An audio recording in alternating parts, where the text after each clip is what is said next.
Bismillahirrahmanirrahim. Assalamualaikum warahmatullahi wabarakatuh. Salam menebar bahagia. Alhamdulillahirrahmanirrahim. Allahumma salli wa sallim ala sayyidina Muhammad. Ayah bunda, teman-teman semuanya, khususnya yang di IG Live Dr. Aisyah Dahlan dan YouTube Dr. Aisyah Dahlan.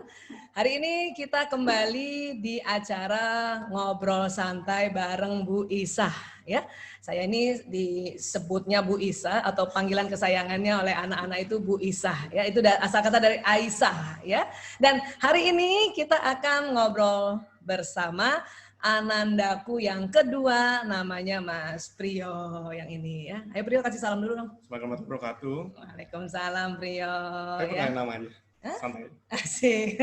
Ya, yang pertama minggu lalu kita sempat ngobrol dengan Mas Lanang ya, dengan judul Anak Lanangku Gembira. Kalau ini Anak Priyoku Independen. Yes, ya, apa sih independen? Nah, kita terlihat ya. Baik, sebelumnya saya kasih pengantar dulu ya.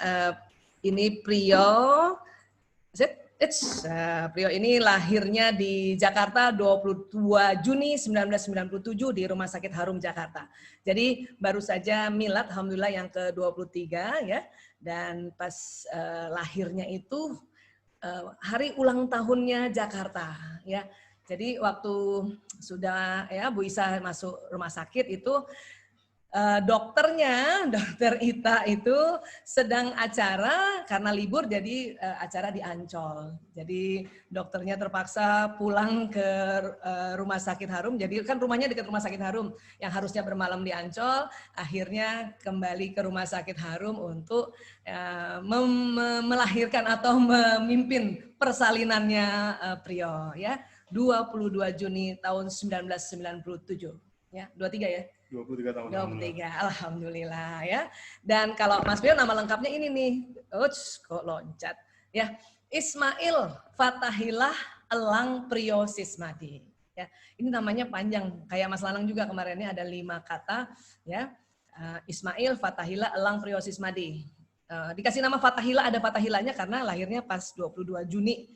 Dan 22 Juni itu hari ulang tahunnya Jakarta dan Fatahillah adalah pahlawannya kota Batavia ya atau Jakarta ya. Kalau Ismail itu ceritanya panjang juga tuh. Jadi waktu Bu Isah hamil Mas Priyo kurang lebih 7 bulan itu pergi umroh ya. Pergi umroh dan pada saat itu Mas Lanang masih kecil sekali usia 3 tahun ya. Jadi Mas Lanang ini rupanya dia merekam cerita tentang Nabi Ibrahim dan Nabi Ismail. Ya, jadi pas di sana di Mekah itu pas depan Ka'bah, Lanang bilang sama Bu Isah gini, ya Bu, kalau nanti adekku lahir dia laki-laki kita kasih nama Ismail gitu. Ya, terus kalau perempuan katanya kita kasih nama Siti Hajar. Ya, terus saya bilang sama Lanang kok Ismail kenapa nggak Ibrahim aja? Dia bilang kan yang anak kecil Ismail Bu, bukan Ibrahim. Oh ya sudah, akhirnya karena ngomongnya depan Ka'bah, jadi Bu Isah ingat banget, wah ini kalau nanti anaknya laki-laki kita kasih nama depannya Ismail. Ya, dan ternyata betul adiknya laki-laki, makanya dikasih nama depannya Ismail. Fatahillah, elang ya, jadi semua anak laki-laki kami itu ada kata elang ya, karena elang ini dari Dahlan ya. Priyo, nah itu nama dari kakung ya dari dari Yangkung Sismadi, kakeknya yang dari ayahnya Dr. Sismadi ya memberi nama cucu-cucunya ini karena laki-laki semua pakai nama Jawa ya. Priyo itu artinya laki-laki juga ya, dan Sismadi ya nama beliau yang kita ambil juga ya. Kamu kalau di kampus dipanggilnya apa tuh? Panggilnya Elang. Elang, yang Elang ya? Iya, orang suka salah nulis Priyo, itu kadang-kadang Y-nya nggak ada, jadi Perio. Oh, Perio. Nah iya, oh, gitu. Jadinya kadang-kadang suka masalah di nama. Kan kalau dari kampus kan data kampus lebih ribet. Iya. Kampus kan kamu di Trisakti ya? Di Trisakti. Bukannya Elang itu kan yang... Elang Mulia Lesmana. Iya. Dia pahlawannya apa? Pada saat ini ya, apa tuh namanya, tahun 98 ya, Elang. Nah, kamu juga Elang. Makanya pas masuk juga jadi highlight. Ya, gitu ya? Maba yang highlight. Oh, Elang ya. Lumayan. Asik, alhamdulillah. Gara-gara nama. Gara-gara nama ya. Dan memang pada saat Priyo kecil itu sekitar usia ya 9 bulan 10 bulan, itu lagi krisis moneter di Indonesia.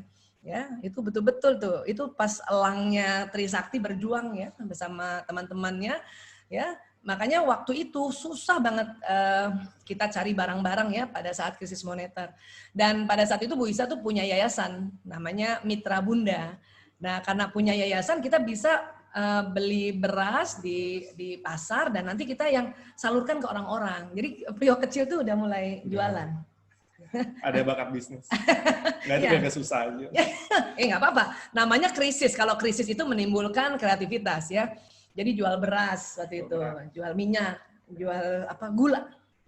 Ya. Enggak, belum tahu lah. Ya, kamu nggak tahu ya. Makanya Ibu kasih tahu kan. Itu nggak tahu. Aku kan nggak ngerasain. Makanya dikasih tahu. Ya, itu kamu lucu banget itu. Rambutnya mohak itu. Ya, jual pampers segala. Dan yang kesian tuh sebetulnya gini. Dulu waktu Lanang kecil ya, kan anak-anak semuanya kan sampai umur 2 tahun kan minumnya ASI. Setelah 2 tahun tuh minum susu ya. Lanang agak mahal waktu itu. Dia minum apa kan? Nggak usah sebut merek ya, karena ini bukan di endorse ya. Nah pas krisis, Prio nggak bisa ibu beliin susu yang waktu yang sama mereknya sama Mas Lanang. Jadi turun. Tetap nggak boleh disebut mereknya ya. Ya, jadi susunya kadarnya turun ya. Makanya berat badannya juga beda. Dulu kan kurus banget. Iya, dulu kurus banget. Anak krisis moneter. Sekarang gara-gara dulu nggak minum susu, sekarang lebih susu protein. Iya. Nggak boleh sebut mereknya. Iya, nggak boleh sebut mereknya. Ya. Tapi kalau mau sponsorin nggak apa-apa. Nanti next kalau nanti ada yang sponsori ya. Jadi ini Prio, dan dulu ya, kalau masih waktu Lanang kecil itu Prio, kita dulu belum punya smartphone kan, kita pakai kamera tuh. Jadi pakai roll film. Dan pada Lanang kecil itu fotonya dia banyak waktu dia masih kecil. Kenapa? Karena satu roll itu yang isi 36 masih harga 7.000 perak ya, 7.000 rupiah. Pas krisis moneter itu langsung naik 2 kali lipat, 15.000 ya. Pada tahun 98 15.000 itu jadinya sangat mahal banget. Ya, makanya belum ada smartphone, harus juga beli roll film yang 15.000. Makanya minta maaf ya Prio ya, waktu kamu kecil jarang banget foto, nggak sebanyak Mas Lanang gitu. Ya, ini dapetnya nih susah nih, momen-momen dia jualan beras. Ya, aduh. Oke Prio, sekarang kita lanjut lagi. Nah, ini sekolahnya Mas Prio ya. Jadi Mas Prio itu di playgroup dan TK-nya di Sekolah Islam Tugasku di Jakarta. Waktu itu masih di Latuhar Hari Menteng ya. Kemudian SD-nya juga di SD Islam Tugasku, sudah pindah ke Pulau Mas ya. SMP-nya juga di SMP Islam Tugasku, dan SMA-nya di Lab School Jakarta, dan kemudian kuliahnya di Fakultas Kedokteran Universitas Trisakti Jakarta ya. Dan ini introduksi tentang siapakah itu Mas Prio gitu ya. Baik, nah ini Bu Isa sama Mas Prio nih. Badannya mungil banget ini. Ini waktu TK ini, playgroup nih ya, kecil banget gitu. Nah, dan Lanang tuh beda banget ya. Dulu Lanang kulitnya hitam, gelap. Sekarang tambah gelap. Tapi kalau Prio memang dari kecil dia kulitnya lebih putih ya. Tapi lebih sipit juga ya. Pokoknya paling banyak kelebihannya dia ya, lebih putih, lebih sipit, lebih kurus ya. Kemudian lebih galak juga sebetulnya waktu dia kecil ya. Nanti kita belajar dan kita nanti tanya-tanya sama dia gimana, masih ingat nggak dia waktu masih kecilnya ya. Oke. Terus senang superhero. Ya, senang superhero, senang banget pakai baju Spider-Man. Terus waktu itu kamu paling suka baju apa sih? Gak Spider-Man. Spider-Man. Masalah tahun tahun 2000 berapa ya? 2002 tuh. Film Spider-Man pertama yang bikinannya Sam Raimi kan baru keluar. Terus? Nah itu suka banget Spider-Man. Iya, nonton film Spider-Man. Makanya pakai baju Spider-Man sampai dipakai jadi kayak baju tidur ya. Dan karena anak lakinya banyak, ada yang jadi Power Rangers, ada. Kadang juga kamu pakai baju Batman ya. Ini Kakung nih adiknya ya, anakku yang ketiga nih. Ini masih tiga anaknya nih. Ayahnya masih muda di sini fotonya. Ya, ini masih ada baru ada Lanang, Prio, Kakung, jalanan lagi belum lahir di sini. Ya, ini suka banget jadi pakai baju hero, superhero. Ya. Dan kebayang dong tuh anak 3 laki-laki ya. Ini belum satu lagi tuh belum jalan, belum lahir tuh ya. Dia suka loncat sana, loncat sini pakai baju hero. Waduh. Ya, dan tahun-tahun ini ibunya belum terlalu banyak belajar tentang otak laki-laki ya. Jadi masih agak-agak senewan juga lihat anak laki loncat sana, loncat sini. Untungnya Bu Isa punya adik laki-laki juga semua 3 orang. Jadi paling nggak kaget-kaget banget ya. Nah, ini ya. Itu sekarang Power Ranger-nya. Itu bukan Power Ranger. Musuhnya Tuyul dan Mbak Yul. Pam-pam. Iya. Itu bukan Power Ranger. Bukan Power Ranger ya. Pam-pam. Yang kalau kena bom meledak jadi compang-camping. Itu nontonan kecil tuh, itu lucu banget. Kamu masih ingat tuh? Itu film apa tuh? Apa Pam-pam? Tuyul dan Mbak Yul. Iya. Dulu kadang suka aku takut sama Pam-pam. Kadang tuh suka takut-takutin jadi Pam-pam. Jadi gede gitu. Ya kan sekarang apa? Bajunya kan ini enggak kayak kemeja, cuma nggak di full karena nggak muat. Karena lari aku kabur. Ini rumah oma, ini rumah kita. Jadi lari-larian. Lari. Karena jadi Pam-pam. Oh, kamu jadinya bukan. Tapi kadang iya, ada bola yang plastik itu. Kalau dilempar ke anak pura-pura meledak. Jadi kamu lihatnya Kalanang bukan Power Rangers, tapi pam-pamnya Tuyul dan Mbak Yul. Masya Allah, astagfirullahaladzim. Ya inilah lucu-lucunya kita ngenang-ngenang masa lalu nih, anak-anak masih kecil-kecil, dan waktu itu kami juga masih tinggal di kompleks Simpang 3 Kalibata. Jadi rumah kami di belakang rumah Bapak Dahlan dan Ibu Her gitu ya, ayah ibu saya. Jadi anak-anak dengan leluasa lari-lari dari rumahnya terus ke rumah omanya gitu. Kebayang nih, inget-inget lagi. Itu Nenek Haji lihat suka takut juga Nenek Haji. Salah aneh banget. Dia pakai kemeja piyama, terus gak dikancingin terus lari. Ngejar kamu. Ngejar aku. Terus kamu lari ke rumahnya nenek. Pokoknya nyari bola plastik tuh. Pokoknya dulu kreatif lah, itu Kelanang kreatifnya gitu tuh. Jadi kita nyari bola plastik, lempar ke Lanang. Mudah Lanang. Terus ntar mejanya dibuka. Allah. Ya ampun, seru banget ya. Ya Allah. Ya, kreatif Mas Engwin. Iya.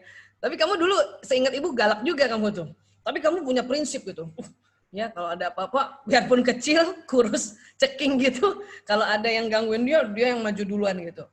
Bahkan kalau Bu Isa sakit, dia yang maju duluan tuh jagain Ibu Isa. Pintu kamar dia berdiri di situ. Ya. Itu juga aku pas itu pernah kurang ajar tuh. Kenapa? Jadi main sama tetangga tuh, berantem-beranteman. Terus? Lempar-lemparan bola. Udah berantem tuh, aku udah apa? Kan berdua, jadi sosokan berani, aku masih kecil. Umur 4 tahun. Ini beda 4 tahun soalnya ini Lanang dan dengan Lanang aja berani lu punya kakak. Ada orang sama tetangga tuh main sepeda. Kok lempar-lempar bola plastik. Jadi itu di luar rumah. Tiba-tiba kadang masuk rumah aku dikunci. Jadi aku sendirian lawan 3 orang gitu. Ngacor. Karena kamu ditinggalin sama kakakmu. Habis itu nangis. Tapi kamu kan pada saat kamu berhadapan sama orang-orang lain itu kamu berani kan? Awalnya berani. Sini lu. Pas lihat belakang, tutup lu, pintu tutup. Dikunci, masalah itu bukan tutup, dikunci. Kurang aja. Wah, ini cerita saya baru dengar nih. Sekian puluh tahun baru dengar cerita ini. Itu sebenarnya kalau dulu jahat banget tuh ya. Oh, itu jahat. Parah loh. Itu jahat banget loh. Ayo keluarkan nak, keluarkan. Oh, dikunciin adanya sendiri. Nanti kita akan konfirmasi pada Lanang pada saat itu apa yang dia pikirkan sebetulnya, kenapa dia kunciin adiknya. Pengen aja pas itu. Atau dia pikir adiknya lebih jago makanya dia kunciin. Aduh. Nah, ada kakak lari dia pam-pam. Udah lari jadi pam-pamnya Tuyul dan Mbak Yul. Ya Allah. Oke. Baik, kita lihat lagi ya. Ya, baik. Ayah Bunda dan teman-teman, pekan lalu kita juga sudah belajar bahwa setiap manusia itu ada pembawaannya masing-masing ya. Jadi di otak manusia itu ada jenis wataknya. Waktu itu kita sudah belajar ada 4 watak ya. Ada yang kita sebut plekmatis ya dalam bahasa psikologi kepribadian. Dan ini ciri khasnya pengamat dan hasratnya damai. Terus ada juga nanti melankolis ya. Ini ciri khasnya pemikir dan hasratnya sempurna. Dan kemudian ada koleris yang ciri khasnya pelaku atau pokoknya dia senang melakukan lah, senang ngerjain ya dan mengerjakannya gitu ya. Dan hasratnya mengatur ya, atau orang sebut juga hasratnya kuat, dan satu lagi ada watak yang disebut sanguinis, yang ciri khasnya pembicara dan hasratnya gembira.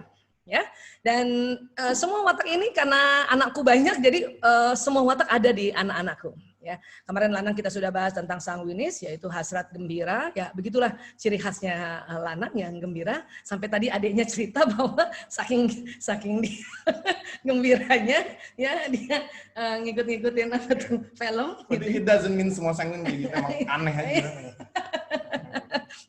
Memang kalau ayah bunda atau teman-teman punya anak kayak Mas Lanang yang sanguinis itu, kalau kata Prio itu aneh. Kalau buat saya mah lucu, karena itu anakku ya.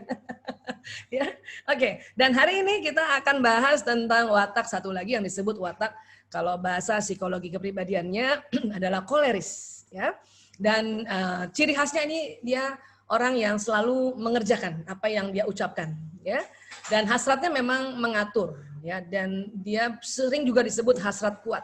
Dia punya prinsip yang kuat, kemauan yang kuat, kerja yang kuat, ya. Dan apapun kuat, nyuruhnya pun kuat. Oke, Prio, Ibu akan bahas tentang koleris, ya, dan Ibu akan cerita atau akan memaparkan kekuatan dan kelemahan, karena watak itu memang Allah sudah ilhamkan di otak manusia itu kekuatan dan kelemahannya, ya. Dan nanti Prio coba cerita, tolong cerita sebetulnya apa yang terasa oleh Prio terhadap kekuatan koleris ini dan juga kelemahannya. Oke? Ya. Baik, ini kekuatan koleris ya. Ibu sebut dulu, ini ada 1, 2, 3, 4, 5. 1, cenderung mengejar target. Ya. Senantiasa ingin cepat dalam belajar. Ya. Nampak dia mengendalikan dalam menguasai pelajaran. Kemudian sigap membantu orang-orang yang membutuhkan pertolongan. Serta satu lagi, senang menggunakan caranya sendiri. Ya, betul nggak, Prio? Overall benar. Betul ya? Benar. Kalau cenderung mengejar target? Itu emang iya, sangat iya. Soalnya dari kecil? Mungkin dari kecil. Kayak semuanya harus punya goals. Terus? Kadang-kadang nggak di planning nggak apa-apa. Cuma lebih baik kalau punya goals. Gitu. Tapi waktu kecilnya kamu sih, Ibu rasa banget itu kamu mengejar target itu, termasuk mengejar Mas Lanang. Kalau lari-larian ya, targetnya nih orang. Ya, jadi terus ada ini nggak, senantiasa ingin cepat dalam belajar. Oh ini ya. Buru-buru ya? Buru-buru. Makanya kadang-kadang kalau belajar kurangnya emang kurang detail. Tapi selalu yang pertama kali dapat dan setiap selesai, pertama kali selesai. Iya. Iya. Bisa ingat banget tuh Prio nih, waktu SD, bahkan juga SMP, SMA. Dia kalau punya PR, dia kerjain di sekolah langsung. Hari itu beres, jadi di rumah udah nggak ngerjain PR. Nah, karena di rumah pasti digangguin Lanang. Ada diajak main PS. Oh, Lanang lagi. Karena kakak dia sudah ajak main ya. Tapi itu, di sisi lain Ibu seneng banget. Waktu itu kamu ngerjain PR di sekolah, sehingga sampai di rumah nggak perlu lagi ngerjain PR. Ya. Cuman itu tadi, karena mau cepat, jadi tulisannya, karena bukan jelek, tulisan cepat. Tulisannya jelek. Kayak sampai sekarang juga jelek. Ya, dan Bu Isa inget banget itu waktu itu ada guru di SD tugasku ya, dia bilang sama Prio, nak, Bapak tahu kamu mau jadi dokter, tapi tolong tulisannya jangan tulisan dokter dulu sekarang, bilang gitu, saking tulisannya bukan jelek, tulisan cepat. Itu Pak Sugi namanya. Ingat banget itu namanya, itu dia guru yang baik tuh. Pak Sugi ya. Pak Sugi. Ya, mudah-mudahan Pak Sugi nonton hari ini ya. Salamnya dari Mas Prio. Terima kasih Pak Sugi ya. Baik. Terus itu tuh, nampak dia mengendalikan dalam menguasai pelajaran. Ini juga betul. Rasanya gitu. Kuliah sangat terasa sih. Kayak kuliah, aku pernah jadi bukan asdos ya, namanya tutor, mentor, pernah mentor. Jadi karena awal-awal modul nilainya ya lumayan di atas rata-rata, dipilih jadi mentor. Terus pada bilang emang seneng belajar sama saya karena rasanya dia ngerti banget, nguasain pelajaran. Dan kamu bisa jelasin juga ya? Bisa, iya, kalau ngejelasin bisa. Dan tahu apa yang mau dijelasin. Oh, oke. Makanya kamu itu nampaknya kamu mengendalikan dan dalam menguasai pelajaran ya? Nampak. Awalnya masih biasa. Ya, tapi kan bagus. Walaupun nampaknya itu bagus. Dan karena kamu ada sigap membantu orang-orang yang membutuhkan pertolongan, itu yang makanya kamu jadi senang bantuin orang. Itu orang yang nilai lah, mas aku bilang. Ada rasa nggak gitu? Iya sih. Tapi kayak nggak mau orang tahu. Misalnya aku pengen nolong orang, tapi kalau bisa orangnya nggak tahu apa yang mau. Tapi oke ya. Dan waktu Priyo kecil juga begitu. Jadi kalau misalnya dia tahu, misalnya nih Ibu Isa lagi di atas, kan misalnya rumah tingkat 2 gitu ya. Terus ketinggalan dompet di bawah. Nanti dia tuh, aku aja ngambilin. Gayanya gitu tuh. Aku aja gitu. Walaupun anaknya kurus banget, udah kurus. Waktu SD ompong gitu ya. Aku aja. Gaya banget anak kecil. Ya, nah itulah Priyo. Ya, dia sigap membantu orang tuanya ya atau membantu teman-temannya. Dan mungkin dia lakukan itu tanpa terasa, ya. Dan ternyata itu memang ada programnya di otak seorang Priyo yang punya watak koleris, dan tentunya buat orang-orang koleris lainnya juga begitu, ya. Oke, satu lagi, senang menggunakan caranya sendiri, benar? Iya, betul. Betul banget. Oke, bisa kasih cerita contohnya apa? Hampir semuanya. Hampir semuanya. Makanya nanti kadang-kadang senang menggunakan cara sendiri ini kayak pedang bermata dua sih. Kadang menjadi kekuatan, kadang menjadi kelemahan. Gitu ya? Contohnya kayak saat diskusi. Kalau aku sendiri ngerasa kalau aku diskusi dulu sebelum banyak belajar, diskusi untuk menang, bukan untuk mencari sebuah kebenaran. Iya, kamu mengendalikan kan, ingin menguasai kan, oke terus? Jadinya kadang jadi kekuatan karena punya prinsip, kadang jadi kelemahan kalau lawannya orang koleris juga. Jadi nggak ada titik temu dalam diskusi. Sama-sama ingin pakai caranya sendiri ya? Koleris ketemu koleris. Itu terasa waktu apa? SD kah? SMP, SMA? Sampai ke kuliah, mungkin sampai awal-awal tahun sebelum belajar banyak. Karena aku baru mulai organisasi itu kuliah. Setelah itu baru pelan-pelan belajar. Oke, jadi tapi kamu rasa ya ini semua ada kekuatannya ya? Rasa. Iya, berarti kan betul-betul ya program ini ada. Karena Bu Isa ingat banget waktu kecil Priyo ya. Jadi memang anak-anak sejak kecil ini, seingat Bu Isa waktu dia TK ya, dia menolak konsep watak loh. Oh iya, benar. Dia bilang, aku nggak mau, aku nggak percaya orang punya watak katanya. Orang jangan dipeta-petakan. Dia bilang gitu. Masih TK udah ngomong kayak gitu loh. Ya, terus waktu kita belajar bareng-bareng nih, misalnya, jadi Bu Isa pernah dulu punya program namanya MBS Kids, ingat ya, Mind, Body, and Soul for Kids gitu ya. Soal paling awal. Terus pada saat tes watak kan ada tuh yang tes watak secara cepat. Ya, contohnya misalnya kalau kita mau bikin teater atau drama, terus Bu Isa bilang sama orang-orang, ya saya kasih 4 pilihan, kamu pilih 1 di antara 4 pilihan itu, mau jadi sutradara kah, penulis skenario, penonton atau artis, ya. Sudah, semua orang pilih 1, ya. Terus karena watak itu ada 2 jenis, watak utama dan watak kombinasi, maka disuruh pilih 1 lagi. Tahu apa yang Priyo tulis? Dia pilih sutradara dan pilihan kedua juga sutradara. Berarti koleris banget. Ya, dan dia nggak mau. Nah, kok dua-duanya ini, aku maunya dua-duanya ini. Walau tuh kecil banget itu anak itu pada saat itu, udah kecil ompong pula. Sok tahu itu tempatnya, sok tahu ya. Jadi dia tulis loh sutradara dan sutradara. Orang lain pilih 2 jenis, dia sutradara dan sutradara. Kurang ajar loh pas kecil, kurang ajar juga. Ke teman-teman aku, udah nggak usah isi. Itu nggak bener. Ibu sendiri yang ngomong. Astagfirullahaladzim. Ya, saya maafkan kamu nak. Ya, dan setelah itu ya akhirnya dia juga tahu bahwa ini memang watak itu memang pembawaan dari lahir dan itu karunia Allah. Ya, oke, ini kekuatannya Priyo. Ya, sekarang kita bahas kelemahannya atau ya kekurangan. Oh enggak, ini ada satu lagi deh. Ya, dalam aktivitas sehari-hari anak ini sangat hebat dalam hal berikut: memiliki kemampuan mengendalikan pelajaran lebih dari teman-temannya. Tadi Priyo sudah cerita ya, betul ya Priyo ya? Iya. Menguasai pelajaran yang memiliki target, betul? Iya, contoh paling gampang kan misalnya kalau misalnya belajar buat ujian, kadang kita belajar materi, terus ada materi yang kayak dokternya sendiri udah bilang, ini nggak masuk ujian, ya udah nggak usah pelajarin. Karena gitu misalnya. Ini nggak ada targetnya. Jadi misalnya ya misalnya belajar buat ujian ya targetnya nilai. Misalnya materinya nggak masuk ujian, ya nggak usah dipelajarin. Ya, itu to the point kan? To the point. Karena itu tadi ya, dia hasrat mengatur.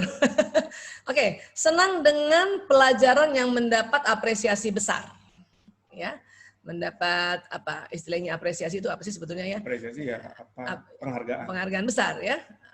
Kira-kira ada contohnya nggak ini senang dengan senang dipuji aja kalau misalnya bagus. Oh. Atau paling gampangnya kayaknya senang jago-jagoan aja. Oh, itu lebih cocok. Apresiasi ya. Senang jago-jagoan. Kalau orang koleris senang jago-jagoan ya, lebih utama.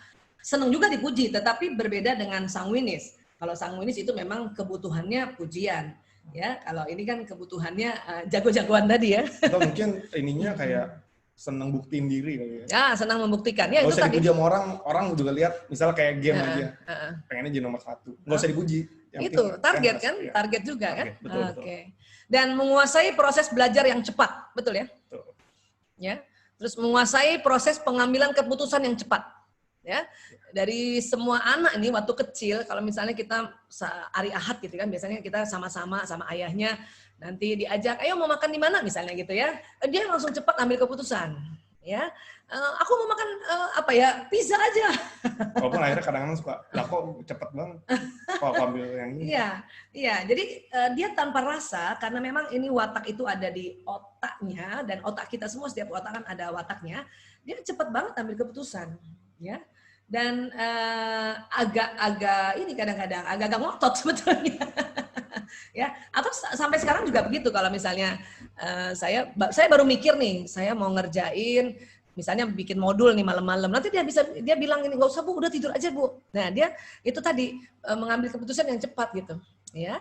Dan satu lagi nih juga kehebatannya anak koleris dan termasuk Prio ya, mampu dalam memimpin dan menilai secara cepat. Betul ya? Menilai secara cepat iya.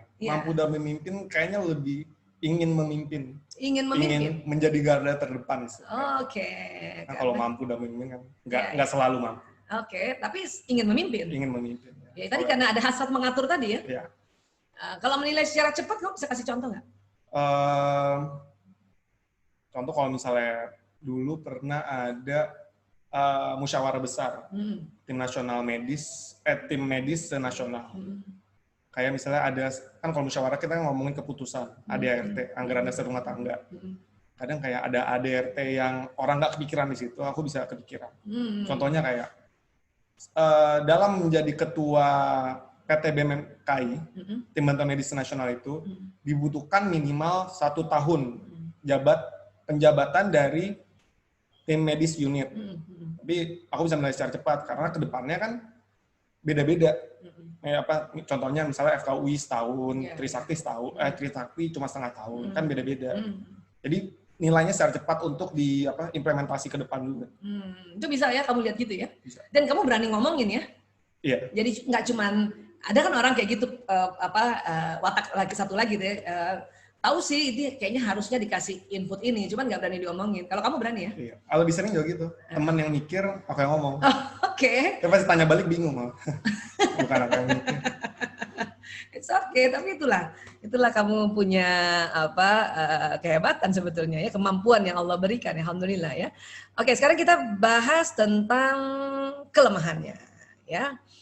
Ini yang pertama nih, bersikap seperti bos dominan, otokratis itu agak otoriter ya. Tidak sabar, tidak suka memberi pengakuan pada orang lain. Gimana nih? Bener. Nggak punya banyak temen aku tuh. Dan orangnya suka sarkas. Orang koleris tuh kalau pandangan aku sendiri ngelihat beberapa teman yang koleris pasti pada suka sarkas. Sarkastik. Misalnya ada orang yang pemikirannya kurang tepat, kita sarkastis gitu, biar dia jatuh. Sebenarnya itu bahayanya sih. Ya itu termasuk otokratis ya. Termasuk otokratis ya. Dan itu tadi tidak suka memberi pengakuan pada orang lain. Iya. Oke.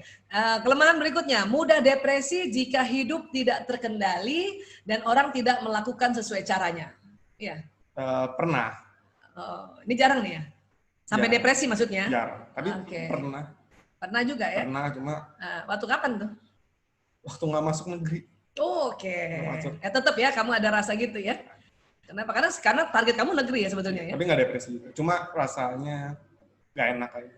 Oke. Kalau nggak sesuai target. Ya karena nggak sesuai target kan. Tapi kan gimana? Masuk di Trisakti enak juga kan? Enak juga. Enak juga. Oke, yang ketiga, suka bekerja dengan orang yang mendukung, mengalah dan mengikuti caranya, serta membiarkannya yang mendapat nama. Ya, itu tadi diomongin. Orang lain yang kerja, kamu yang dapat nama gitu. Nggak gitu. Maksudnya contohnya kayak diskusi tadi. Orang koleris itu dia tense-nya, bukan misalnya, kebiasaannya adalah kadang-kadang diskusi bukan untuk cari titik benar, tapi pengen menang. Gitu ya. Nah makanya untuk menangani orang koleris yang saya belajar itu kalau kita diskusi ngasih opini, kita kasih opininya jangan ngejatuhin dia, kita nambahin opini aja. Oke. Contohnya kayak misalnya aku ngomong tentang lebih baik kita jalannya kayak gini. Enak tuh nanganin diskusinya bilang, iya betul dan jangan tapi. Kalau tapi kan kayak seperti siapa yang ngajarin itu? Ibu. Oke, jadi alhamdulillah syukur ya Priyo di usia 23 tahun ini dia juga sudah tahu kelemahannya dan mencoba untuk mereduce kelemahannya sehingga bisa mengangkat kekuatannya ya. Karena ini koleris ini keren sebetulnya nih, watak asik banget nih sebetulnya ya. Oke. Oh iya, dan ini yang keempat, dalam bekerja lebih produktif, mempunyai jiwa kepemimpinan dan naluri yang kuat ya. Dan jika stres maka akan mengalihkannya dengan kesibukan. Jadi kalau orang koleris stres itu tambah sibuk kerja. Dan ada satu yang kelemahan ini, mencari siapa yang salah. Gimana tuh Bio? Dari bekerja lebih produktif loh. Oke. Ini kan sebenarnya bukan kelemahan lah. Ya, itu kelebihan. Kalau cuma emang double edge, maksudnya pedang bermata dua. Kadang-kadang aku suka kerja tapi nggak lihat kondisi aja. Misalnya kayak kita kerja sama teman-teman yang nggak bisa dikerasin. Karena ini pakai cara saya harus lebih produktif. Saya marahin. Ngeluarin kata-kata yang nggak dapat diterima sama dia. Iya, okay. Jadi jadinya nggak produktif juga. Ya. Karena itu tadi ya, karena mau pakai cara sendiri tadi ya. Iya. Gitu atau ya? ke tubuh sendiri juga nggak enak. Misalnya dulu kalau kerja bisa nggak tidur. Pernah pas bikin bakti sosial pas turun gempa di Aceh, itu nggak tidur sampai 3 hari. Ya. Tidur paling cuma tidur jam 2 jam di truk. Jadi tambah sibuk tuh. Iya. Ya, karena stres kan, karena mikirin, makanya ada stresor ya, yang neken ya tambah apa? Dan jatuhnya lebih nggak produktif. Gitu ya. Terus benar tuh mencari siapa yang salah. Kadang-kadang. Dulu iya. Siapa yang sering kena tuh? Dulu iya, cuma mulai belajar, ya mulai dari kuliah udah bisa. Nggak bisa ya. Ditangani. Yang paling kuat waktu paling sering gimana tuh kalau ini kelemahan ini nih, kalau apa? Sering kalau stres mencari siapa yang salah? Atau SD kah, SMP, SMA? SMP, SMA. Tapi lebih ngalihin dengan kesibukan sih kan. Ngalihkan kesibukan ya. Sebenarnya aku walaupun ngelawan ajaran Wisra aku tuh belajar juga. Maksudnya aku implementasi juga sehari-hari. Kayak belajar musik, Alhamdulillah. Terima kasih pengakuan dari anak kedua. Ya, jadi memang anak koleris. Jadi ayah bunda, teman-teman yang punya anak watak kayaknya sih dia membangkang, sebetulnya dia ngikutin. Dan itu biasanya yang watak koleris ya. Enggak tapi dikerjain ya. Nanti ada juga watak yang iya tapi nggak dikerjain ya. Kalau ini yang enggak tapi dikerjain. Nah itu dia watak dia itu. Oke, jadi Pio udah ya mulai merasakan ini kelemahan tapi sudah bisa mengatasinya ya. Mana yang paling susah nih dari 4 ini? Kayaknya bersikap seperti bos. Kayaknya sampai SMA. Sampai SMA kayak gitu. Sikap seperti bos ya. Dominan, lebih ke dominan. Mungkin kalau dominan sampai sekarang dominannya. Sampai sekarang ya. Tapi karena ya belajar ngendaliin. Iya, memang kan ini sebetulnya pengendalian diri. Nah, pada saat pengendalian diri itulah pahala mengalir gitu. Amin. Kenapa? Karena ini programnya ada di otak kita gitu. Hanya Allah mau lihat apakah kita ini ya bisa mengendalikan kelemahan ini, dan itulah yang akan pahala mengalir. Pahala itu kan sebuah keberuntungan kan. Pasti beruntung lah kalau kita bisa kendalikan kelemahannya. Oke Prio, sekarang kita lihat. Iya. Ini Prio waktu kecil nih mukanya songong banget. Apalagi yang ini nih. Ini ciri khas anak koleris ya. Nah, itu yang paling penting ngomongin komputer. Ini sama. Kayak ini temennya Ronaldo Wati. yang ceking banget ya. Dan ini sama adeknya Mas Kakung. Nah, lihat tuh. Dia ngangkat tangannya aja kayaknya ini banget. yakin banget gitu ya, iya, terus gitu ya nggak lembek gitu lah. Ya, ini sama Kakung, nah, minggu depan ya, the nextnya nanti kita ngobrol sama Kakung ya, itu juga wataknya beda lagi ya. Oke, terus kita lihat. Nah, Prio juga sering juara. Kalau Lanang juaranya itu mainan terus. Kalau Prio itu juaranya itu kalau nggak dai cilik ya, nah ya, kultum, kuliah ada nih yang kultum nih. Itu, ini patah ini ininya ya. Terus debat, ada juga debat. Ya Bu, ya ini apa namanya?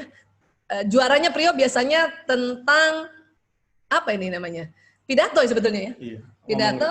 Sebenarnya itu ada lagi deh. Sebenarnya iya, masih banyak sih. Iya, cuman udah hilang. Iya, udah malah hilang kan nih. Tapi seingat Bu Isa, oleh kalau Prio juara itu yang kayak gitu tuh. Ya, yang pidato, kultum dan debat. Ya, kamu pernah ceramah juga ya? Yang menang tuh yang tentang apa? Rezeki ya? Iya, itu SD. SD ya? Itu yang itu juara 2 tuh yang lomba Pildacil, bukan aku. Aku juara 1. Oh, juara 1 ya kamu ya. Oh, oke. Oke, waktu itu kamu bahas apa tuh? Tentang sedekah. Gara-gara ya di mobil sering dengerin Yusuf Mansur. Dari Yusuf Mansur terus. Oke. Ya udah bicara tentang itu aja. Mungkin pembawaan ya, karena pembawaannya kamu lebih tegas. Kebayang tuh kalau kamu jadi ustadz tuh pasti ustadz yang tegas ya. Insya Allah doakan ya jadi ustadz ya. Sekarang sih udah pendakwah juga dia ya. Iya. Ini lulus SMA Life School ya tanggal 31 Mei 2015. Ya, ini Kepala Sekolah SMA Life School Jakarta Pak Fahrudin ya. Alhamdulillah, Masya Allah. Oke, dan kemudian masuk kuliah di Fakultas Kedokteran Universitas Trisakti dan Prio juga di kuliah itu sudah ini ya, sering juga jadi narasumber ya. Di pelatihan dasar kepemimpinan mahasiswa ya. Kamu cerita gimana? Kamu pernah bawain yang seminar narkoba? Terus ketemu PR gimana cerita? Bang Hen. Bang Hen. Aku kan masuk di organisasi divisi mahasiswa anti narkoba. Diman. Terus cara bawainnya ya pakai cara bawain seminar Buisa. Dan PowerPoint emang PowerPoint seminar Buisa. Seminar narkoba nih ya, terus? Ya, ternyata wakil rektornya yang nonton, itu sebagai pembinanya Diman juga, itu kenal Buisa. Dia nanya, itu bagus tuh kamu, mirip Dokter Aisyah Dahlan, itu sering ngetrisakti. Awalnya diem dulu. Ngomong ya, kan ngomong. Akhirnya? Iya, itu mama saya. Oh, itu mami kamu. Jadi kamu udah bisa gantiin ibu ya? Iya, nggak ganti. Iya dong, maksudnya apa tuh? Estafet ya, tongkat estafet. Jadi dulu kan Bu Isa karena seminar penanggulangan narkoba, jadi Trisakti juga dulu setiap tahun kalau ada mahasiswa baru ya Bu Isa diundang untuk seminar tentang itu. Dan sekarang udah nggak usah Bu Isa lagi, udah Prio yang bawainnya ya. Alhamdulillah ya Allah. Ini juga ya, sering juga kamu ngisi public speaking. Oh. Mungkin public speakingnya bukan karang sanguinis, public speaking sebagai koleris. Yes. Nah, kalau kita lihat tuh contoh-contohnya Obama itu koleris, Steve Jobs koleris, Mandela koleris, Orang Prio koleris. Oke. Jadi cara Obama bukannya plegi ya? Kok ibu lihatnya plekmatis ya? Kalau yang ini kole-kole nih. Kalau pidato dia koleris. Iya, mungkin karena sanguinisnya ya, mungkin ada sanguinisnya ya. Kamu senang ya? Tokoh-tokoh di lain selain ini apa yang paling kamu suka? John Lennon. John Lennon ya. Kenapa? Karena suka Beatles dan ideologinya bagus. Okay. Maksudnya aku ngeliat John Lennon tuh ada diri aku. Karena John Lennon juga koleris. Koleris dan koleris yang nggak belajar itu John Lennon tuh. Iya, koleris dan dia nggak dipoles. Iya. Koleris nggak ada pengendalian. Kalau dilihat kelemahannya tuh itu otoriter John Lennon banget. Padahal sebenarnya kalau John Lennon belajar tentang watak ini mungkin Beatles nggak bubar. Iya ya. Karena salah satu penyebab bubarnya Beatles karena yang lain pada nggak kuat sama John Lennon. Terlalu otoriter tadi ya. Iya ya. Terlalu dominan ya John Lennon ya. Oke. Terus siapa lagi selain John Lennon? John Lennon, siapa ini lagi? Di luar idola atau uswatul hasanahnya Rasulullah SAW ya? Umar bin Khattab juga. Umar bin Khattab kamu. Umar bin Khattab idola. Saya baca beberapa buku. Kayak sebuah decision dia pengambilan keputusan dia tuh kontroversial, tapi kalau dipikir-pikir tuh itu sangat hebat. Contohnya kayak pengambilan keputusan di mana dia nurunin Khalid bin Walid sebagai panglima tempur. Ya kan panglima tempur kan? Terus dia turunin karena dia takut orang Islam itu ngira ini kan pas Khalid bin Walid dia jadi panglima perang, dia kan menang mulu kan? Iya, nyerang terus. Iya, nyerang terus dan menang mulu. Nah, Umar takut kalau orang-orang mengira Khalid bin Walid yang bikin menang perang, bukan Allah Subhanahu wa taala. Iya. Makanya Umar bin Khattab turunin. Pas dia turunin, kan banyak yang ngelawan. Khalidnya yang ngelawan. Pedang Allah ngelawan. Maksudnya sebagai pedang Allah kan dia ngelawan. Kenapa saya diturunin? Kalau dari itu kan mengambil keputusan yang tidak populer. Iya, yang kontroversial. Otokratis itu. Iya, betul banget. Ya. Dan Umar bin Khattab juga adalah watak koleris. Ya, jadi di dalam Islam sendiri watak ini termanifest dari 4 khulafaur rasyidin. Ya, Umar adalah watak koleris. Ya, kalau sanguinis Ali bin Abu Thalib radhiyallahu an. Ya, nanti ada lagi watak melankolis. Ya, nanti kita bahas itu adalah Utsman bin Affan radhiyallahu an. Dan satu lagi watak plekmatis yaitu Abu Bakar As-Siddiq radhiyallahu anhu. Jadi watak itu memang betul-betul ada dan sudah ada juga di kisahnya dari para khulafaur rasyidin ini ya. Makanya Priyo senang banget. Dan ayah bunda dan teman-teman yang punya anak yang berwatak koleris kayak Priyo itu harusnya didongengin atau diceritakan kisah-kisah selain kisah Rasulullah SAW, tentu kisah-kisah sahabat atau nabi-nabi yang koleris juga gitu, ya. Dia senang juga nabi-nabi yang koleris gitu ya, kayak Musa, ya, Nabi Musa alaihissalam, ya. Untung dia dikasih nama Ismail alaihissalam supaya ya kekuatannya atau kerasnya dia bisa jadi lembut dengan nama Ismail, ya. Insya Allah. Oke, ya. Oke, ya kita lanjut lagi sedikit lagi. Ya, wish ini Rio juga suka ngeband ya, suka musik juga ya. Ini sebagai pengalih itu, bisa dibilang kalau stres. Ya, pengalihan stresnya ya. Pengalihan stres. Ya, waktu itu juga saya sudah sampaikan ayah bunda teman-teman ya, kami memang mau nggak mau suka nggak suka kami punya genetik kecerdasan musikalis ya. Anakku yang pertama juga Mas Lanang, malah dia yang kalau kecerdasan multiple atau bakat itu kan kita tahu semua dia ada 8, setiap orang ada 8 dan ada urutannya ya. Lanang itu mungkin kecerdasan musikalisnya nomor 1 ya. Kalau Priyo mungkin bukan nomor 1 ya, mungkin nomor 3 lah ya. Nomor 1-nya itu justru kecerdasannya kinestetis dia. Nah, dia senang olahraga dia ya. Oke, tapi ya itu tadi kecerdasan musikalis yang urutan nomor 3 ini, makanya Priyo kursus ya dan belajar, dia belajar apa tuh, mati-matian ya kamu belajar ya? Iya, dulu klasik, gitar klasik. Iya, makanya Priyo sempat bilang bahwa ibu bermusik itu adalah kerja keras menurut dia waktu itu. Jadi dia bilang waktu masih kecil nih, waktu SMP ya, bermusik itu bukan turunan katanya, bukan bakat ya, bermusik itu adalah kerja keras menurut dia ya. Nah, saya pun paham kenapa, karena memang ada kecerdasan multiple atau kecerdasan ganda ini, bakat ini. Ada orang senang musik tapi bukan yang kemampuan nomor 1. Karena kakaknya yang nomor 1 dia nggak kursus, dia cuma denger aja orang main, dia sudah langsung bisa memainkan alat musik gitu ya. Kalau ini perlu belajar ya, tapi tetap dia punya bakat. Tapi akhirnya sadar juga. Akhirnya sadar juga. Ya, emang bakat, mau kerja keras gimana juga. Harus ada bakatnya gitu. Bakat. Kalau misalnya kecerdasan musikalisnya nomor 8, nah susah ya. Nggak jago-jago. Ya makanya nggak jago-jago amat. Kamu pegang apa nih? Main bass. Bukannya gitar kamu ya? Aku jangan gitaris, main bass. Tapi teman-teman nggak ada yang bisa apa. Lebih oke mereka main alat musik. Di sini aku jadi, walaupun main bass, harusnya kan frontman kan vokal. Di sini aku di band ini jadi frontman. Jadi apa? Pemimpinnya lah. Oke. Dari nama, konsep band itu emang sebenarnya aku ya. Di mana sih nih? Ini di tugasku.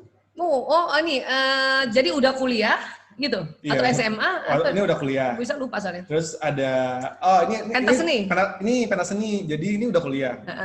Tiba-tiba jaler tuh, aku lagi tidur. Gue jaler. Apri mau main di acara aku nggak? Ya udah nggak apa-apa, main aja. Itu jaler di SMP ya? Iya. SMP tugas gue. Ini pentas seni, jadi ceritanya alumni datang. Asik. Itu kok ini kolerisnya kelihatan banget loh di band ini, jadi pada takut kan, soalnya benar-benar hamil 1, nggak latihan nggak apa, udah hajar aja. Tapi kamu yang nyuruh? Aku yang nyuruh. Itulah kolerisnya.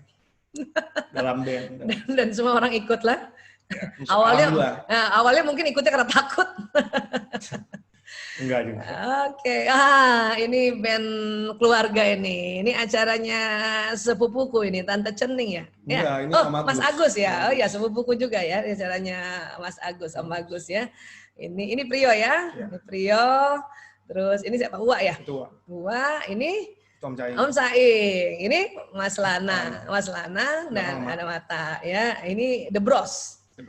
Dahlan Brothers. Ya, ini yang wakilin Bu Isa ini Lanang dan Prio ya. Karena ini adanya Bu Isa, Adli Pasha, kemudian Syahril dan Ahmad Sidarta. Ya, nanti kapan-kapan juga mereka akan kita ajak ngobrol bareng Bu Isa. Yes. Wah, ini di mana nih Pio nih? Ini di Aceh. Aceh. Bencana Aceh. Oh, bencana Aceh ya. Kamu ikut ke sana ya? Ikut ke sana. Ya. Ini di tim Batam Medis. Iya, Ibu baru ingat.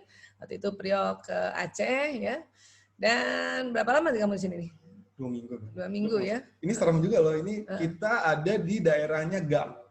Oh gitu. Di daerah Gerakan Aceh Merdeka. Oke. Ini kemana-mana kita dikawal sama polisi. Oh gitu ya. Kemana-mana. Jadi ya harus bernyali tinggi kalau di daerah gitu. Iya, Dan orang koleris di daerah bencana ini sangat senang. Bukan senang lagi, mungkin emang harus koleris. Iya. Karena keputusannya harus cepat. Iya, ini challenging-nya pas banget sama watak kamu ya. Ya, di sini harus ambil keputusan cepat, kemudian nggak boleh lama-lama mikirnya, nggak boleh lama-lama nimbang-nimbanginnya ya. Iya. Dan lucunya ini belum jadi dokter, ini masih tahun pertama masuk kuliah. Wah. Belum ngerti apa-apa. Hajar aja pakai stetoskop. Orang-orang kira dokter. Ya, itulah namanya ya percaya diri. Oke. Aduh, ini kalau ketahuan Idi bahaya nih. Maaf, Idi. Tapi kan ini memang mahasiswa yang diturunkan ya. Iya, betul. Kan tim bantuan medis ini dikerjakan oleh para mahasiswa dan mahasiswi kedokteran ya. Ya, oke, lanjut lagi. Waduh, ini motor ayah ya? Motor ayah.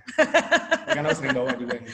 Ayahnya memang senang HD, moge ya, motor gede, Harley Davidson. Ini anaknya juga sudah mulai ya. Oke, emang enak kalau naik motor gini? Ibu belum pernah loh naik motor gini. Senang aja. Iya, katanya ayah nggak berani bawa ibu naik motor gini. Jangan juga, suaranya kenceng banget. Iya. Oke, jadi jantungan ya. Oke, ini mobil kesukaan kamu ya? Volkswagen Beetle. Ya, karena menantang. Asik. Karena Veo Beetle kan suka mogok. Jadi that's the challenge. kamu tahu nggak ibu waktu kecil nenek Aji, jadi kami cucu-cucu atau anak-anak kami kalau panggil ayah saya Pak Dahlan itu nenek Aji, karena kami orang Bugis itu kakek dipanggilnya nenek ya, tapi ada ajinya gitu. Jadi saya mau cerita bahwa nenek Aji itu waktu ibu kecil, ibu, Om Adli, Om Saing, Om Mata itu nontonnya film beginian terus nih, film VW terus, film Volkswagen terus. Ya, dan lucu banget itu. Dulu ada nama mobil itu namanya Herbie. Ya, itu pokoknya kalau lihat VW pun itu langsung ingat masa lalu. Kalau sejarahnya VW Beetle sangat koleris. Gitu ini ya. tuh yang nyuruh tuh Hitler. Oh, VW gitu ya. Hitler tuh minta Jerman tuh punya mobil yang murah dan kuat untuk rakyatnya. Jadi otoriter ya. Otoriter Hitler tuh kan. Maka terciptalah ini. Makanya tercipta itu. Makanya senang juga dari historinya. Oke ya. Oke, wah kamu hebat juga nih. Kamu tahu juga sejarah ginian ya. Biasa. Ibu kalau ibu dulu nonton aja film lucu-lucuan aja. Kenapa? Kalau film Herbie ini karena mungkin lampunya bulat ya. Jadi kayak mata. Ya, dan kayaknya mobil Herbie itu bisa ngomong dulu tuh. Ya. Oke. Widih, ya ini senang banget main bola Prio ini ya. Makanya Prio ini dia juga punya kecerdasan kinestetik ya. Dan gaya belajar dia pun kinestetik. Jadi kalau dia belajar dia harus gerak sana, gerak sini, gerak sana, gerak sini gitu. Bukan belajar manis, duduk manis di meja belajarnya. Dia kadang pindah di kamar sini, pindah lagi kamar sini, pindah lagi kamar sini, ya. Dulu di SMA juga pernah jadi kapten, tapi tim B. Oh gitu. Tapi sampai juara 4, masuk semifinal. Oh, Padahal gitu, tim B. Kayak okay. tim apa? Aku kan memang SMA ya kurang jago lah main futsal ya. Jadi masuk tim B bukan tim A. Oh, yang jago tim A. Ya, tapi di tim B jadi kapten. Oke. Tapi bawa tim B masuk semifinal. Tim B itu kayak pemain yang dibuang lah. Tapi bisa masuk semifinal. Oh, berhasil dong itu, bagus dong. Ya, alhamdulillah. Oh, biasanya senangnya jadi apa tuh selain kalau jadi kapten terus di bagian saya winger. Oh gitu. Karena larinya kenceng sama endurance-nya kuat. Wish, Masya Allah. Ngotot. Ngotot. Koleris. Ada bola bisa kelewat, kejar. Oh, yes, ya. Dan kemarin nonton Liverpool. Liverpool. Wis. Siapa pemain bola yang kamu kagumi sekarang? Sekarang yang lagi main Muhammad Salah sama Sadio Mane. Sadio Mane dan Muhammad Salah ya. Apa yang kamu suka dari Muhammad Salah dan Sadio Mane? Pertama Muhammad Salah itu dulu, jadi Liverpool tuh bukan tim yang jago-jago banget. Sebelum Muhammad Salah masuk sama saya. Muhammad Salah masuk, Liverpool bisa masuk final Liga Champions. Itu kayak pertandingan bola se-Eropa. Liverpool di Liga di Inggrisnya sendiri itu peringkat 4. Tapi se-Eropa dia bisa juara 2. Gara-gara Muhammad Salah masuk. Iya. Dan kalahnya di final gara-gara Muhammad Salah cedera. Waduh, seri banget dong itu ya. Itu aku nangis. Tapi tahun depannya alhamdulillah juara. Itulah hebatnya Liverpool, nggak pernah never give up. Yes, ya. Tapi mungkin pas timnya Muhammad Salah cedera itu langsung udah down juga ya. Down banget. Abis itu kipernya buat kesalahan. Itu down banget. Down banget ya. Masya Allah. Terus apa lagi yang kamu suka dari Muhammad Salah? Muhammad Salah, Sadio Mane. Yang disukai Muhammad Salah. Dia beberapa ulama Indonesia mengatakan Muhammad Salah adalah dakwah. Cara Muhammad Salah bermain bola adalah dakwah yang sangat baik. Di era sekarang ya? Iya. Di era seperti ini ya? Betul. Salah satu contohnya Quraisyab, Abi Quraisyab. Dia mengatakan dakwahnya Muhammad Salah tuh bisa mendatangkan mengenalkan Muslim lebih daripada dia sendiri, daripada Quraisyab sendiri. Karena beliau bilang gitu ya?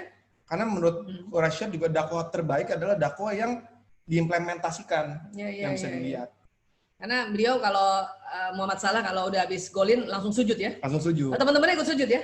Enggak, cuma Sadio Mane yang Islam, cuma Muhammad Salah sujud. Oke. Sama dia ke atas gini Tauhid. Tauhid ya, ahad-ahadnya. Alhamdulillah. Dan selalu tegakkan sholat ya? Iya, dia kalau di pesawat selalu baca Al-Quran. Dan dia final Liga Champions dia puasa dulu. Oke. Dia puasa. Masya Allah. Itu yang kamu suka ya? Alhamdulillah, ya Allah, alhamdulillah ya. Jadi ayah bunda dan teman-teman semuanya ya, anak-anak sekarang kan memang apalagi yang anak laki ya, anak laki kan memang senang olahraga, terutama yang punya kecerdasan kinestetik tentu dia senang olahraga. Dan alhamdulillah sekarang idolanya ada yaitu Muhammad Salah dan Sadio Mane dan juga Zidane ya. Zidane. Sebenarnya idola paling itu bukan idola Steven Gerrard. Karena dia pemimpinnya Liverpool dulu. Oke. Dia koleris, salah satu koleris idaman lah. Dulu Liverpool tahun 2005 itu final Liga Champions. Babak pertama kalah 3-0. Dia kaptennya. Padahal dia di situ masih muda. Dia bisa bawa timnya balik lagi dari 3-0 jadi 3-3 dari gol pertama dia. Pas dia pertama golin dia langsung kamu lihat itu hasrat ininya ya, girohnya. Wah, saya banget sih. Wih, gue banget. Oke, dan ini alhamdulillah pada 18 Mei 2019 Prio lulus sarjana kedokteran, ya ini di wisuda ya, alhamdulillah. Jadi kalau kedokteran ini sarjana kedokteran ini adalah sudah S1 ya, dan nanti akan lanjut ke program profesi dokter atau orang bilang koas. Jadi sekarang Prio sedang koas ya. Ya, dan namanya Prio sekarang sudah ada S-Ket-nya, Ismail Fathahillah Elang Prio Sismadi, S-Ket sarjana kedokteran, alhamdulillah, ya. Dan sekarang program profesi dokter, ya sudah 1 tahun kira-kira Prio ya. Ya, mau lanjut kemarin agak berhenti dulu karena ada pandemi. Dan kita semua harus kembali di rumah, stay at home, tapi Prio tetap juga belajar ya selama di rumah karena kuliah kedokterannya terus harus di upgrade ya. Dan terakhir ya ayah bunda, teman-teman semuanya, inilah 4 elang kami ya. Ini yang mulai dari sini, ini elang Prio, elang kakung, elang lanang, dan elang jaler.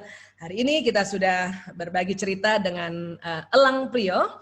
Ya betul kan, elang Prio ini elang yang sangat independen ya, dan juga buat saya pribadi selama saya di masa pandemi ini Prio lah yang menemani saya ya, mulai dari nemenin kerja maupun nemenin nonton ya. Ada film kita yang kita suka mana? Lucifer. Oke ya. Oke, terima kasih semuanya, terima kasih ya Pio ya sudah mau berbagi. Ini jarang-jarang anak-anak mau berbagi ya.